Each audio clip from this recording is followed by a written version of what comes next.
Kodi zgjedhor ka një problem në Shqipëri, që ka pothuajse çdo kod. Nuk ka një përputhje të saktë midis përqindjes së votave dhe përqindjes së përfaqësimit. Bie fjala. Partia Socialiste ka 53% të votave në popull dhe ka 59% të deputetëve në parlament. 83, domethënë 83, me 140 del 59. Pra ka një distancë prej 6% në përfaqësueshmëri, që sigurisht është problem. Pra një sistem të kulluar proporcional kombëtar, PS-ja do kishte ndoshta 74 deputet. Pra aq sa i korrespondon numri votave që ka marrë. Mirë, problemi është që ky sistemi përsosur parlamentar nuk ekziston pothuajse askund. Ndoshta përveç vendeve si më duket Hollanda, ndoshta Zelanda e Re, këto vende që mund të kenë sisteme proporcionale kombëtare me prag shumë të ulët ose pa prag fare, ky sistemi përsosur nuk ekziston pothuajse askund. Dhe çështja është, tani do i harxojmë gjithë energjitë për ndryshuar kodin zgjedhor, për ta bërë mbi fjala proporcional kombëtar pa prag, ose me prag 1%, që do ishte mirëfillim demokratik.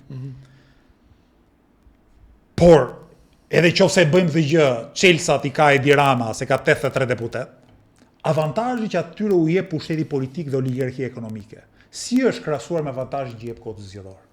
Pra qofse avantazhi që ata marrin nga oligark, nga financimet e paligjshme, nga kontrolli i administratës, nga to marrëveshjet me krimin e organizuar, qofse ky avantazh është shumë herë më i madh se avantazhi i kodit zgjedhor. Pra si marrin 53% të votave një herë, pastaj pse shkojmë te 59? 59.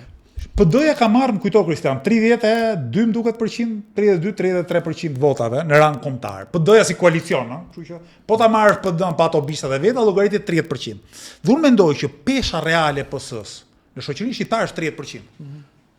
Me rastin më të mirë. Dhe po janë bujar këtu, se mund të jetë më keq. Po le ta marrim. Që sikur bëhesh një zgjedhje relativisht të lira dhe të ndershme, relativisht të barabarta, një parti si PS-ja sot do kishte një rezultat rreth e rrothull 30%. Çështja pse shkon 53? Ku i gjen 23 tjerat si vota dhe pastaj ku i gjen edhe i 6% shtesë që ja jep kodi zgjedhor. Ne duhet merrem me 23% votave që PS-ja i merr në mënyrë inorganike. Dhe këtu duhet diskutojmë cilat janë ato avantazhe që sistemi ekonomik dhe struktura në përgjithësi sociale japin një partie si PS-ja ose çdo partie në pushtet.